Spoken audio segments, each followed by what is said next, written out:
अब हम लोग पढ़ते हैं सेक्शन नंबर 10। सेक्शन नंबर 10 बात कर रहा है कि punishment of a person guilty of one of a several offences, the judgement stating that it is a doubtful of which. देखो भाई, अगर अब यहाँ पर क्या है, एक जज है, ठीक है, उसे एक डाउट है, उसे ये डाउट है कि पता नहीं इसने थेफ्ट किया या फिर इसने ग्रीवियस हर्ट किया, हमें नहीं पता। जज को क्या है, ये डाउट है, तो वो कौन सी पनिशमेंट देगा, क्या देगा, कौन सी पनिशमेंट देगा। क्लियर नहीं है कि ये जो पर्टिकुलर पर्सन इसने थेफ्ट किया कि हर्ट किया।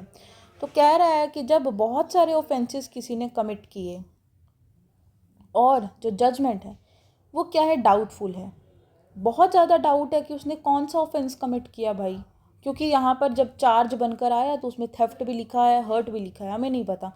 तो कह रहा है कि इन विच judgement is given that a person is a guilty of one of a several offenses specified in the judgment। तो भाई जब जजमेंट लिखी जाएगी तो उसमें लिखा जाएगा कि भाई मेरे को क्या है, डाउट है, और मेरे को डाउट है इसलिए मैं क्या दे रहा हूँ, इसे लोएस्ट पनिशमेंट दे रहा हूँ।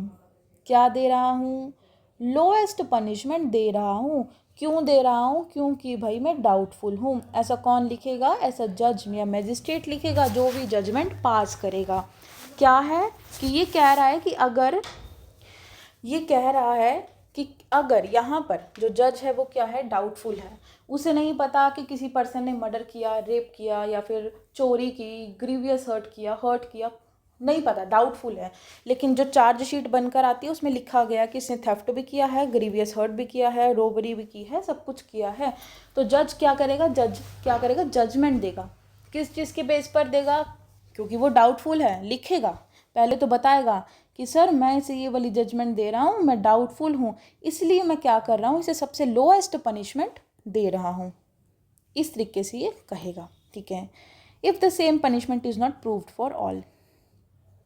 ये हमारा section number 10 not so important, but ये हमारा BNSS के अंदर भी डील करता है।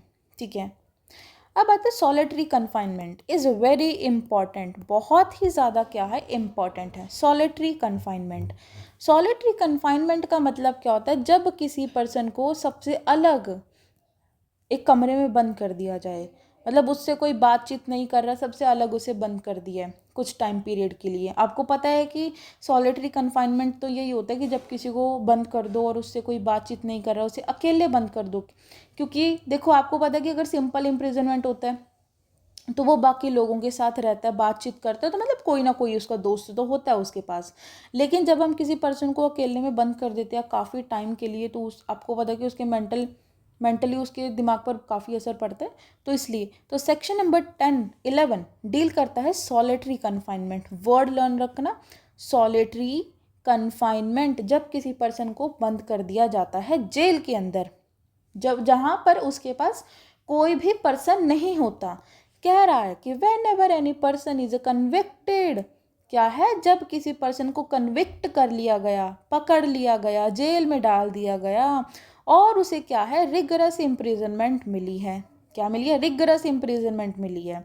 तो कोर्ट क्या करेगा, कोर्ट क्या करेगा, ऑर्डर पास करेगा सॉलिटरी कन्फाइनमेंट का। ठीक है, और कैसे सॉलिटरी कन्फाइनमेंट देगा, 3 महीने तक का देगा, 3 महीने से ज़्यादा का सॉलिटरी कन्फाइनमेंट नहीं दिया जाता। अगर यहाँ पर रिगरस इम्प्रिजनमेंट है 6 महीने की, तो 1 मंथ का सॉलिटरी कन्फाइनमेंट मिलेगा। अगर 6 महीने से 1 साल तक का क्या है, रिगरस इम्प्रिजनमेंट है, तो 2 साल तक की हमें क्या मिलेगी, सॉलिटरी कन्फाइनमेंट मिलेगी।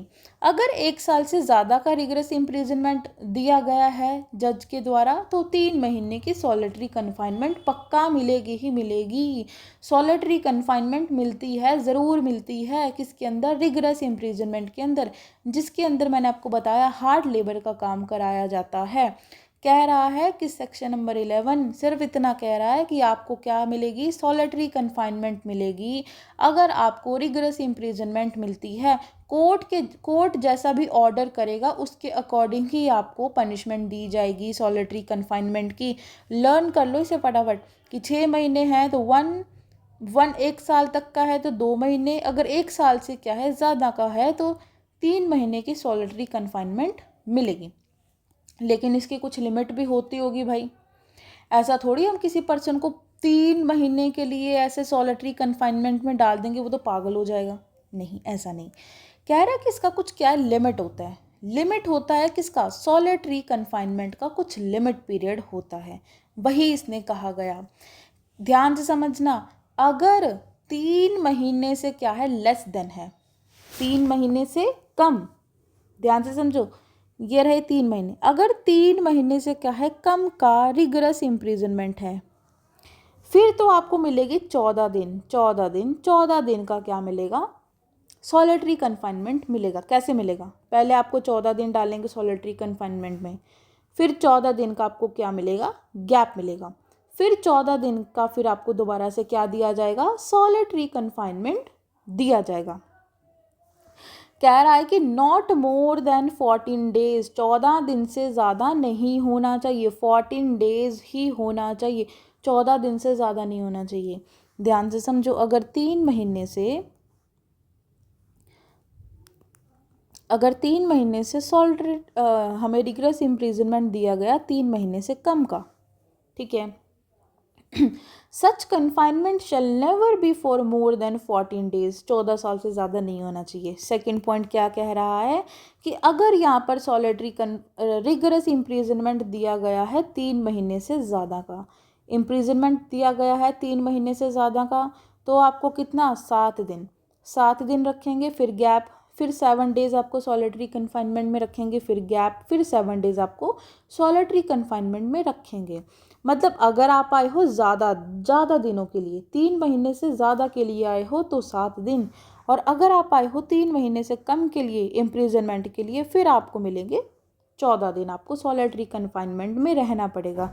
अगर कम टाइम के लिए आए हो तो ज़्यादा टाइम रहोगे सॉलिटरी कन्फाइनमेंट में, अगर ज़्यादा टाइम के लिए आए हो तो कम टाइम आप रहोगे सॉलिटरी कन्फाइनमेंट में। यही इसमें फ़र्क है, ध्यान से समझ लो। 3 महीने से कम 14 साल, 3 महीने से ज़्यादा है तो 7 डेज, ठीक है।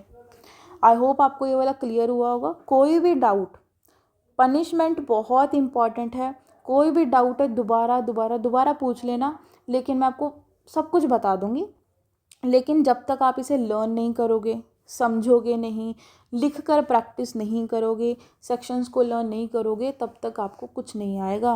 मैंने बताया था कि रिवीजन करना बहुत ज़्यादा ज़रूरी है। तो जैसे जैसे जो पढ़ा रही हूँ बहुत धीरे धीरे करा रही हूँ, जैसे जैसे रिवीजन करते जाओगे वैसे वैसे आपको लर्न होता जाएगा, ठीक है। अब देखो, लास्ट है हमारा इन्हेंस्ड पनिशमेंट। क्या है, enhanced punishment, section number 13, punishment का लास्ट सेक्शन है enhanced punishment for a certain offences after a previous conviction.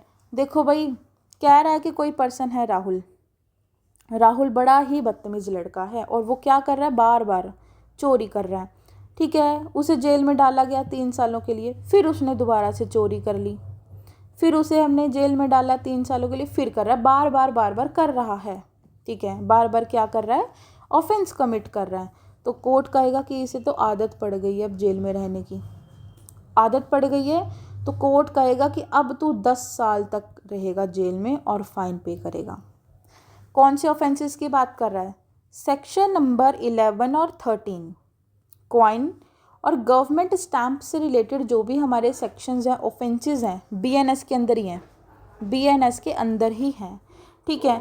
और यहाँ पर अगर कोई पर्सन बार बार वही गलती कर रहा है, बार बार कन्विक्ट हो रहा है, तो उसकी पनिशमेंट कितनी कर दी गई है, 10 साल, 10 ईयर्स इसमें पनिशमेंट कर दी गई है, 10 साल की पनिशमेंट। याद कर लो कि section number 13 deals with the enhanced punishment and court if any person convict again and again under chapter number 13 and 11, then court क्या करेगा, then कोर्ट ऑर्डर पास करेगा, 10 साल की पनिशमेंट उसे देगा, ठीक है। तो यहाँ तक हमारा पनिशमेंट वाला क्लियर होता है।